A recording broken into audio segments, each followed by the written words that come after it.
Bom dia a todos, eu sou Carlos Kane, pastor auxiliar na Catedral Louvor Maranata em Vinhais, São Luís. E vamos falar hoje sobre revelação. Não sobre a revelação da palavra, dos mistérios de Deus e do seu reino. Vamos falar como Jesus se revelou à sua família e como nós também podemos revelar Jesus à nossa família. É claro que ao revelar Jesus, também estaremos revelando a palavra, os mistérios de Deus e do seu reino. Eu quero falar sobre a sabedoria de Jesus ao se revelar para a sua família como filho, como Messias, como pastor, como profeta e como Cristo. Vamos aprender com Jesus como lidar com a nossa família e ainda revelá-lo. Esse desafio enfrentado por Jesus exigiu dele muita sabedoria, prudência, discernimento e graça. E ele também teve que considerar as necessidades, prioridades e as oportunidades. Pois bem, a admiração dos fariseus com o conhecimento de Jesus e os seus milagres revela que Jesus tinha uma família. Olha o que diz Mateus 13, 55 e 56. Afirma que Jesus tinha 4 irmãos e mais de uma irmã. Não é este o filho do carpinteiro? E não se chama a sua mãe Maria e seus irmãos Tiago, José, Simão e Judas? E não está entre nós todas as suas irmãs? De onde veio tudo isso? Tiago, irmão de Jesus, não foi apóstolo e ele e os demais irmãos eram incrédulos. João 7,5 diz: porque nem mesmo seus irmãos criam nele. Seus familiares achavam que Jesus estava louco, fora de si e até queriam prendê-lo quando ele iniciou o seu ministério e começou a confrontar os fariseus, a casta religiosa da sua época. Olha o que diz Marcos 3, 21. E quando seus parentes ouviram isso, saíram para o prender, porque diziam, está fora de si. Tiago se converteu depois que Jesus apareceu para ele, já ressurreto, e também apareceu para os apóstolos. Veja o que diz 1 Coríntios 15, 7. Depois foi visto por Tiago, depois por todos os apóstolos. Depois da morte e ressurreição de Jesus, todos os seus irmãos se converteram. A família toda se uniu aos discípulos para orar. Olha o que diz Atos 1,14. Todos estes perseveravam unanimemente em oração e súplicas com as mulheres e Maria, mãe de Jesus, e com seus irmãos. Por isso que revelar Cristo para nossa família vai exigir de cada um de nós sabedoria, prudência, discernimento, graça. E também teremos que aproveitar e considerar necessidades, prioridades e oportunidades. E poderemos sofrer até mesmo descrédito, como aconteceu com Jesus, e sermos chamados de louco por causa da nossa fé. Mas se de fato você foi morto e está ressuscitado com Cristo, se entende o seu chamado e se entende que o seu chamado começa na sua família, você vai revelar Jesus Cristo para os seus familiares. Então esse é o tema da nossa mensagem de hoje, revelando Cristo para a família. Olha o que diz Mateus 14, 46, 50. Um episódio que foi registrado também por Marcos e Lucas. Mateus 12, 46 a 50 diz: E falando ele ainda à multidão, eis que estava fora sua mãe e seus irmãos, querendo falar-lhe. E disse alguém a Jesus: Eis que estão lá fora sua mãe e teus irmãos, e querem falar contigo. Ele, porém, respondeu aos que lhe falaram: Quem é minha mãe? E quem são os meus irmãos? E estendendo a mão para os seus discípulos, disse: Eis aqui a minha mãe e os meus irmãos, porque qualquer que fizer a vontade do meu Pai que está nos céus, este é meu irmão, este é minha mãe. Jesus disse isso também porque seus irmãos não eram seus discípulos, não eram seus seguidores. E deveria existir uma cobrança por causa do seu posicionamento. E digo, as pessoas têm o direito de esperar de nós uma postura diferenciada, porque Jesus nos classificou como sal da terra e luz do mundo. Então, na nossa família, nós temos que ser luzeiros, nós temos que espelhar, nós temos que refletir Cristo. Marcos também registrou esse episódio da intervenção, digamos assim, da mãe dos irmãos de Jesus para falar com ele no momento que ele estava ensinando a palavra. Está lá em Marcos 3, 31 a 35. Olha o que diz. Então chegaram a mãe e os irmãos de Jesus, ficando do lado de fora, mandaram alguém chamá-lo. Havia muita gente assentada ao seu redor e lhe disseram: tua mãe e teus irmãos estão lá fora e te procuram. Quem é minha mãe? E quem são os meus irmãos? Perguntou Jesus. Então olhou para os que estavam assentados ao seu redor, no caso os discípulos, e disse: aqui estão a minha mãe e os meus irmãos. E Marcos traz aqui um acréscimo. Olha o que ele diz: quem faz a vontade de Deus, este é meu irmão, minha irmã e minha mãe. Lucas também registrou esse fato. Veja o que diz Lucas 19 a 21 do capítulo 8. A mãe e os irmãos de Jesus foram vê-lo, mas não conseguiram aproximar-se dele por causa da multidão. Alguém lhe disse: tua mãe e teus irmãos estão lá fora e querem ver-te. Ele lhe respondeu: minha mãe e meus irmãos são aqueles que ouvem a palavra de Deus e a praticam. Aqui Lucas traz mais um acréscimo. Ele diz que irmãos e mãe de Jesus são aqueles que ouvem a palavra e a praticam. Os três evangelhos, Mateus, Marcos e Lucas, informam que Jesus estava ensinando sobre a ação do inimigo quando, de repente, aconteceram essas interrupções da sua família, digamos assim. Em Mateus capítulo 2, Jesus estava ensinando sobre o seguinte, olha só. Quando um espírito imundo sai de um homem, passa por lugares áridos, mas a intenção dele é voltar para casa, para a vida de onde saiu, para ocupar e ainda trazer consigo outros 7 espíritos piores que ele. E entrando, passam a viver ali, e o estado final daquele homem torna-se pior do que o primeiro. Jesus estava ensinando isso quando a mãe e os irmãos chegaram para querer falar com ele. Marcos também resiste, que Jesus estava ensinando algo sobre a ação do inimigo quando a família de Jesus chega para querer conversar com ele. Jesus diz o seguinte: se um reino estiver dividido contra si mesmo, não poderá subsistir. Se uma casa estiver dividida contra si mesma, também não poderá subsistir. E em Lucas, Jesus também estava ensinando sobre a possível ação do inimigo contra aqueles que querem seguir o Evangelho. Aqui está falando sobre a parábola do semeador. Jesus diz o seguinte: a palavra é exatamente a semente que cai na terra, cai à beira do caminho. São aqueles que ouvem. Mas vem o quê? Vem o diabo e tira a palavra dos seus corações para que não creiam e não sejam salvos. Eu fiz essa observação que Jesus estava ensinando sobre a ação do inimigo quando a família de Jesus chegou, não para espiritualizar a mensagem. A palavra de Deus não precisa disso. Ela se autoexplica, se justifica e se ratifica. Mas nós sabemos que há o quê? Da parte do inimigo, uma forte ação contra a pregação, assimilação e aplicação prática da palavra na nossa família. Ser cristão, exercer o chamado, sempre terá um grande desafio na nossa família. E Jesus tinha uma família, tinha pai, tinha mãe, tinha irmãos e tinha irmãs. E por ter uma família, algumas situações desconfortáveis, equivocadas, envolvendo seus familiares aconteceram, mas ele tinha foco. Ele tinha propósito, ele tinha uma missão, ele tinha uma posição. E nós devemos observar muito bem como Jesus se comportou com a sua família. Essa situação que foi relatada nos 3 evangelhos de Mateus, Marcos e Lucas, mostra que foi uma situação bastante delicada.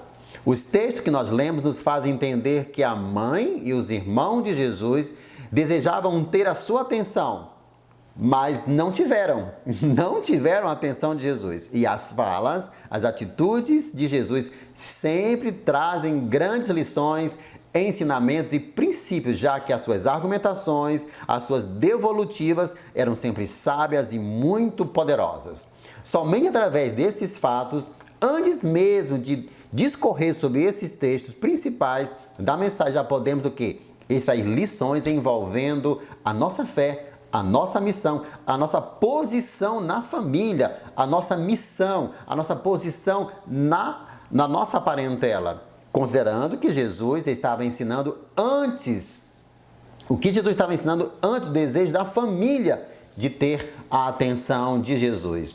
Jesus, o profeta, o mestre e pastor da família, estava tratando de assuntos do reino e o assunto era exatamente o quê? Sobre a ação do inimigo.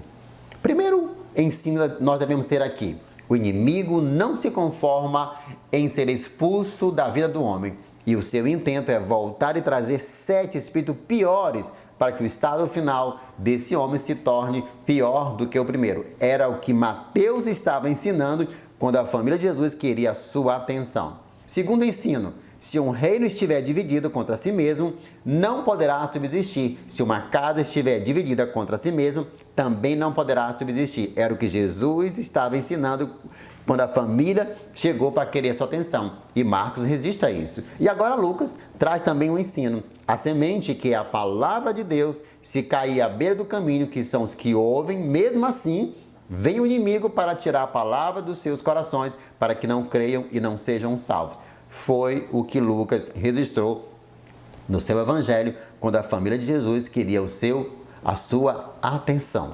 Somente através dessas observações eu quero que você pense como um crente, como um profeta, como um pastor na sua casa, na sua família, e lhe faço 3 perguntas para reflexão. Você já sofreu rejeição, descrédito da sua própria família por causa da sua fé? Por causa do seu chamado? Jesus passou por isso. Você já foi pressionado, cobrado pela sua família por causa da obra de Deus, por causa da sua entrega? Jesus também passou por isso. Você alguma vez estava fazendo a obra de Deus e o inimigo sutilmente se levantou contra você ou contra os da sua família, ou até mesmo usando pessoas da sua família contra você? Jesus também passou por isso. Você é um crente, um pastor, um profeta na sua casa, na sua família. Então fique ligado quanto às sutilezas e até os ataques do inimigo, pois eles sempre vão querer tomar a posse das vidas, trazer divisão na sua casa e tentar roubar as sementes para que não haja salvação na sua família. Vamos agora extrair lições do texto que fala sobre a tentativa de intervenção, de atenção da família de Jesus quando ele estava fazendo uma das coisas mais importantes no seu ministério, que era o quê? Ensinar sobre o reino de Deus e também nos alertar sobre a ação do inimigo. Mateus 12 diz que a mãe e os irmãos de Jesus desejavam falar com ele. Marcos 3 diz que mandaram alguém chamar Jesus porque eles queriam vê-lo. Lucas também diz que a mãe e os irmãos de Jesus queriam ver, mas não conseguiam se aproximar dele por causa da multidão. E quais lições podemos extrair dessa situação envolvendo Jesus e sua família? Como já disse, a Bíblia relata que, a princípio, os irmãos de Jesus não lhe davam crédito, não o reconheciam como Messias, até o consideravam louco.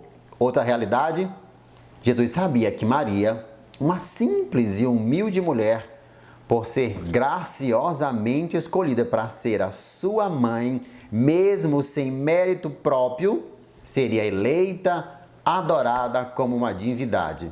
Creio que Jesus precisou de muita sabedoria para se relacionar e tratar com a sua mãe para que nada contribuísse para que essa exaltação acontecesse à pessoa da sua mãe.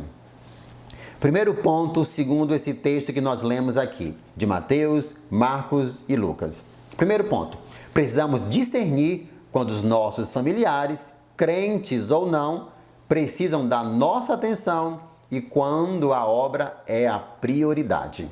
Domingo passado, vou contar aqui para você uma experiência. Domingo passado, a minha irmã mais nova, a das mulheres, me ligou dizendo que gostaria de vir até a minha casa para passar amanhã comigo.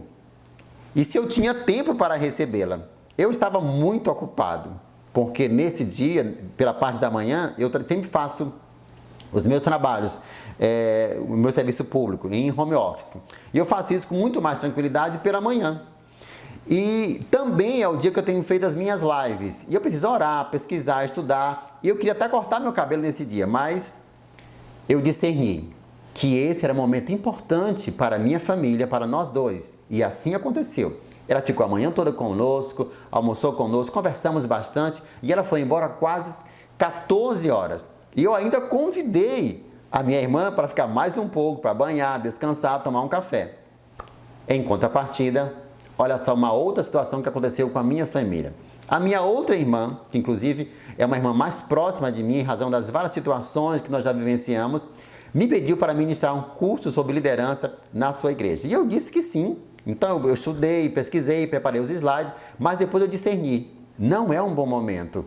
Eu vou me expor, Márcia está grávida, a pandemia é uma realidade, então eu desmarquei o compromisso. Fiz isso com muito pesar, mas tive que fazer. E eu acredito que ela ficou um pouco frustrada. Esse é o primeiro ponto que eu quero que você entenda. Precisamos discernir quando os nossos familiares, crentes ou não, precisam da nossa atenção e quando a obra é a prioridade. A obra de Deus é importante, mas em algumas situações a família vem em primeiro lugar. A família também é importante, mas em algumas situações a obra de Deus não pode ser desmerecida. Certa vez, Jesus disse a um filho que queria segui-lo, mas só depois que sepultasse seu pai. Olha só, Lucas 9,60. Deixa os mortos sepultarem seus mortos. Tu, porém, vai e proclama o reino de Deus. Se você tem pai e mãe que não são crentes, tenha muito discernimento sobre essas questões. Jesus disse algo ainda mais sério sobre a família e que precisamos de muita sabedoria para poder interpretar e viver esse texto. Olha o que está em Mateus 10, 34 e 39. Não penseis que vim trazer paz à terra. Não vim trazer paz, mas espada, pois vim causar divisão entre o filho e seu pai, entre a filha e sua mãe, entre a nora e a sogra. Assim, os inimigos do homem serão os da sua própria casa. Como cristão, devemos compreender o nível dessa divisão, que não é pessoal, não é natural, não é familiar, mas é uma mentalidade e é também algo espiritual. O cristão precisa saber o seguinte, que as nossas armas, elas não são naturais, elas não são carnais, elas não são emocionais. Nós devemos guerrear com as armas necessárias para tratar com as nossas famílias, com os nossos parentes. Jesus também declarou o seguinte: digo-lhes a verdade, ninguém que tenha deixado casa, irmãos, irmãs, mãe, pai, filhos ou campo, por causa de mim e do Evangelho, deixará de receber 100 vezes mais, já no tempo presente, casas, irmãos, irmãs, mães, filhos e campos, e com eles perseguição, e na era futura a vida eterna. Contudo, muitos primeiros serão últimos, e os últimos serão primeiros. Está lá em Marcos 10, 29, 31. E muitos têm deixado de receber, de viver grandes coisas da parte de Deus por não saber lidar com os laços familiares, com as questões familiares, com as relações familiares. Peça sabedoria a Cristo para tratar com a sua família, principalmente nesse tempo de isolamento, principalmente nesse tempo de pandemia. Está havendo muito desgaste, muito atrito nas relações familiares nesse tempo. Peça sabedoria ao Senhor para tratar. Em Lucas 14, 26, Jesus asseverou: se alguém vier a mim e não aborrecer a seu pai, e a mãe, e mulher, e os filhos, irmãos e irmãs, ainda também não aborrecer a sua própria vida, não pode ser meu discípulo. Que aborrecimento seria esse? É contrariar a sua vontade de agradar a si mesmo e até a sua família para seguir Jesus e para se tornar seu discípulo. Eu não posso me agradar a minha família em detrimento da responsabilidade de revelar Jesus e o seu reino. Por exemplo, eu vejo que muitos casamentos poderiam ser bem mais saudáveis, bem mais equilibrados, se houvesse esse discernimento. A relação família, fé, ministério é uma das situações mais delicadas na vida do cristão, que deseja seguir Jesus, fazer a sua vontade, se tornar seu discípulo.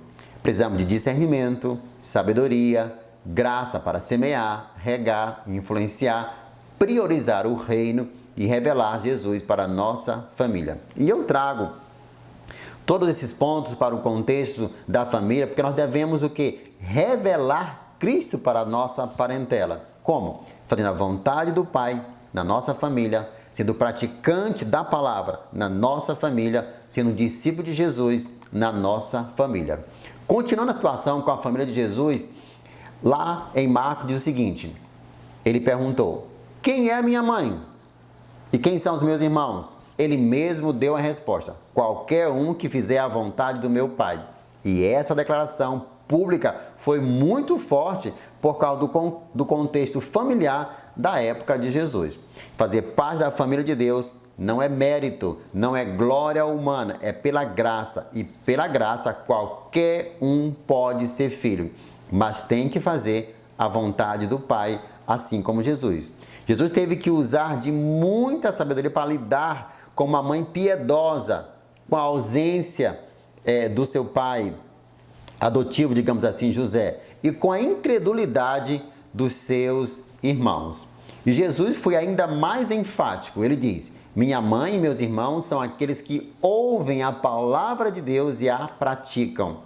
Jesus foi ainda mais contundente, apontando para os seus discípulos, ele disse, esses sim são a minha mãe e os meus irmãos. E com essa afirmação de Jesus podemos aprender que, segundo ponto, não basta ter Jesus como nosso Salvador, nosso irmão mais velho, como primogênito, temos que fazer a vontade do seu Pai, assim como ele fez. Então, o primeiro ponto é, precisamos discernir, nós temos que discernir quando os nossos familiares, crentes ou não, precisam da nossa atenção e quando a obra de Deus é a prioridade. E o segundo ponto, que eu acabei de falar, não basta ter Jesus como Salvador, como seu irmão, como seu primogênito, tem que fazer a vontade do Pai, assim como ele fez. E sobre a vontade de fazer a vontade do Pai, Jesus disse o seguinte, olha, está lá em João 5,20. Eu não posso de mim mesmo fazer coisa alguma. Como ouço, assim julgo. E o meu juízo é justo, porque não busco a minha vontade, mas a vontade do Pai que me enviou. E João 6,38 também diz, porque eu desci do céu, não para fazer a minha vontade, mas a vontade daquele que me enviou. Filhos do Pai eterno, irmão de Jesus, membros da família celestial, não devem buscar a sua vontade, mas a vontade do Pai. Qualquer um que fizer a vontade do Pai tem parte com Jesus, faz parte da sua família. Vamos fazer parte da vontade do Pai? Vamos fazer parte da vontade do Pai e assim também fazer parte da família de Deus e assim também revelar Jesus Cristo? Terceiro ponto, filhos do Pai eterno, irmão de Jesus, membro da família celestial, devem ser praticantes da palavra e não somente ouvintes. Foi o que Jesus falou e o apóstolo Tiago, lá no capítulo 1, versículo 23, também fala sobre isso. Olha o que ele diz.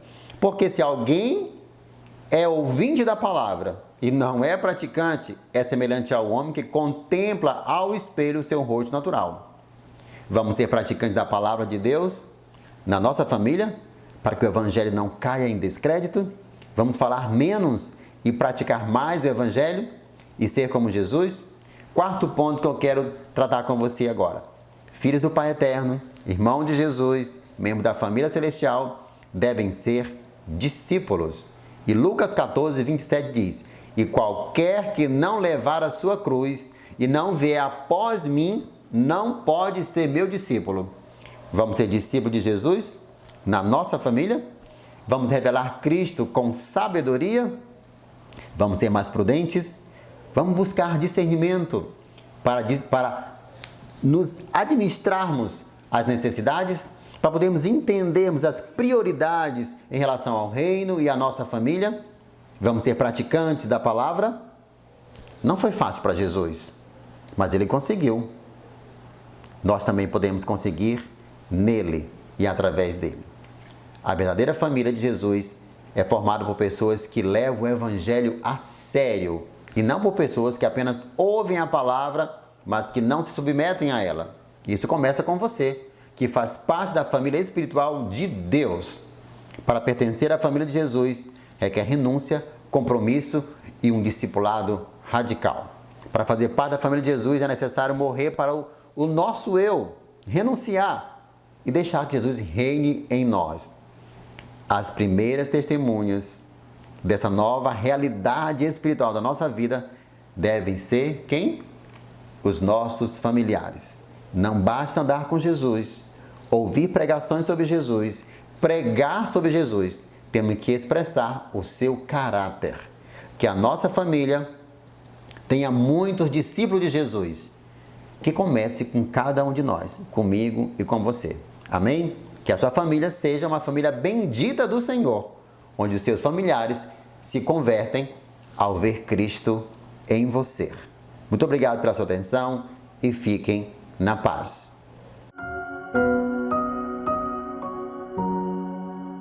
E sobre dízimos e ofertas, eu quero trazer uma palavra para você que está em Lucas, capítulo 12, do 13 ao 15. E aconteceu que nesse ponto um homem que estava no meio da multidão lhe requereu: Mestre, ordena meu irmão que divida comigo a herança. Porém, Jesus lhe replicou: Homem, quem me designou juiz e negociador entre vós? Em seguida lhe advertiu: Tende cautela e guardai-vos de toda e qualquer avareza, porquanto a vida de uma pessoa não se constitui no acúmulo de bens que possa conseguir. Eu quero agradecer a você, membro de célula, líder de célula, que tem contribuído fielmente para a construção do banheiro. Estamos na reta final e nós temos alguns compromissos. Lembrando você que nós temos nossas contas, Banco do Brasil e Caixa Econômica, ou você pode trazer aqui o seu dízimo para nós honrarmos os nossos compromissos. Então, continue ofertando, continue dizimando para que nós venhamos cumprir todos os nossos compromissos. Então, que Deus te abençoe, que Deus te guarde, que você continue nessa fidelidade, que você vai prosperar. E tenho para você mais 2 avisos. O seguinte, nós vamos mudar o nosso relógio de oração. Não mais ficaremos 24 horas, porque algumas pessoas vão voltar a estudar, a trabalhar. Então, nós vamos começar das 6 da manhã até a meia-noite. Então, a partir do 1º de junho, nós estaremos com um novo horário do nosso relógio de oração. E também fique ligado, porque no início de junho nós teremos a tarde com o líder.